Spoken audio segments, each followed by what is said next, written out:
You know the feeling. A song comes on and something moves through you, not a thought, not a memory, something physical. Your skin tightens, your arms prickle. A wave rolls up your spine and into the back of your skull. And then it's gone. You didn't ask for that. You didn't decide to feel it. It just happened. Scientists call it Frisson, from the French word for shiver, and for most of human history, nobody could explain why a sequence of sounds could reach inside your body and pull that response out of you without your permission. But now they can. And the answer is going to change the way you hear music forever. Your brain is a prediction machine. Every second of your waking life, it is running a constant simulation of what is about to happen. Not sometimes. Always. It predicts the next word in a sentence before you hear it. It predicts the floor beneath your feet before your foot lands. It predicts the next note in a melody before the instrument plays it. This is not a quirk. This is the core of how your nervous system works. David Huron, a music psychologist at Ohio State University, spent decades building a theory around this idea. He called it ITPRA: imagination, tension, prediction, reaction. Appraisal: 5 stages your brain moves through every single time something happens that matters. And music, it turns out, is one of the most precise ways to manipulate every single one of those stages simultaneously. When a piece of music violates your prediction in exactly the right way, your brain triggers an alarm. Not because you are in danger, but because something unexpected happened and your nervous system needs to know whether that was a threat or a reward. That is the moment the chills arrive.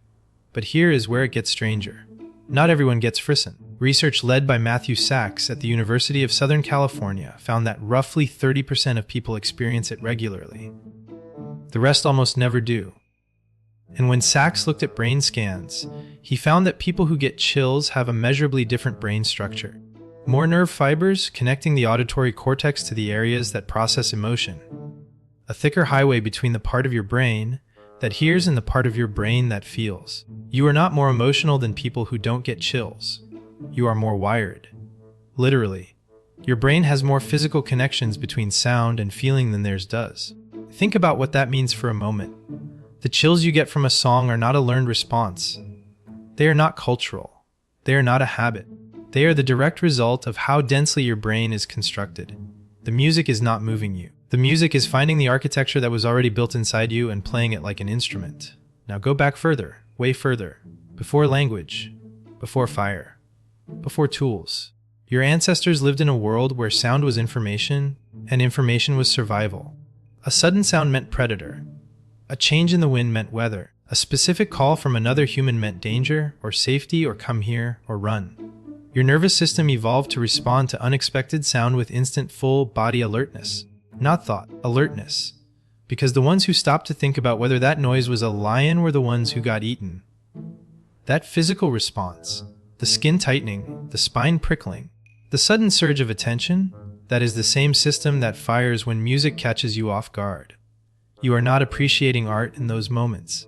You are activating an ancient survival circuit. The fact that it feels like beauty instead of fear is one of the most extraordinary things that happen to the human brain on its way from the savannah to the concert hall. Stefan Kowalsch, a neuroscientist at the University of Bergen, has shown that music activates the same deep brain structures as physical touch and as biological reward systems. The same regions that respond to food when you are starving. The same regions that respond to social bonding. Music is not processed by the brain as entertainment. It is processed as something that matters to your survival. Your brain does not know the difference between a song and a signal. It only knows that something unexpected happened, and it was beautiful, and that means something. Here is what makes Frisson even more specific. It almost never happens on the first listen. Think about the songs that give you chills. Chances are you know them. You have heard them before. You know what is coming, and yet the chills come anyway. Sometimes the chills are stronger the more familiar the song is. This seems paradoxical. If your brain already predicted the note, why does the unexpected response system still fire? Because your brain is not just predicting the note. It is predicting your own emotional response to the note.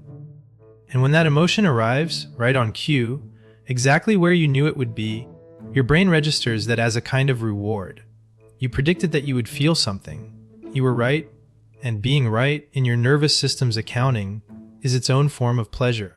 Researchers at the Montreal Neurological Institute found that the release of dopamine during musical chills peaks not at the emotional moment itself, but 10 to 15 seconds before it.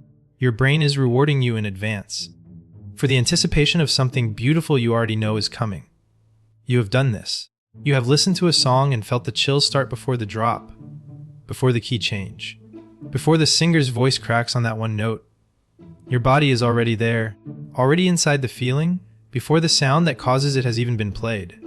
That is extraordinary. That is your nervous system, not just responding to music, but co-creating the emotional experience with the music. You are not a passive listener. You are a participant. Your prediction, your memory, your unique brain architecture, all of it is part of the instrument being played. Some people deliberately chase this. They find the songs that reliably do it and they replay them over and over, specifically for the sensation. And here is something researchers have noticed about those people. They score consistently higher on a personality trait called openness to experience. Not emotional sensitivity, openness. The willingness to engage with new ideas, new patterns, new sensations. The people who get music chills most strongly are, on average, the people whose brains are most actively seeking novelty and pattern at the same time. This is not a coincidence. Frisson requires both. It requires enough pattern recognition to predict what the music will do, and enough openness to be genuinely moved when it does something unexpected within that pattern. Too much rigidity and the violation feels wrong. Too much chaos and there is no prediction to violate. The chills live in the narrow space between familiarity and surprise, between the known and the almost known. Your ancestors understood this without knowing they understood it. Every human culture on Earth has music. Every one.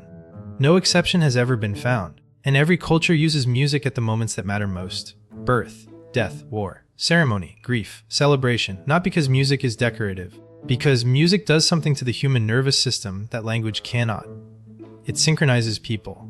It bypasses the rational mind and speaks directly to the body. When a group of people hear the same music and all of them feel it at the same time, something happens between them that is older than words. Darwin himself was puzzled by music. He could not explain why it evolved. It did not obviously help humans hunt, or build shelter, or find food. But he suspected it was connected to social bonding, to the emotional synchronization of groups, to something that made communities more cohesive and therefore more likely to survive. He was probably right. Music may have been one of the first technologies humans used to feel the same thing at the same time. And Frisson, that private, involuntary shiver, may be the individual echo of something that was originally a collective experience. The feeling of being one body among many bodies, all vibrating at the same frequency, all temporarily convinced by sound that you are not alone. Tonight, a song will come on. It might be one you have heard 1,000 times. It might catch you completely off guard. And somewhere in the middle of it, your skin will tighten, your spine will prickle, and a wave will move through you before you have time to decide anything about it.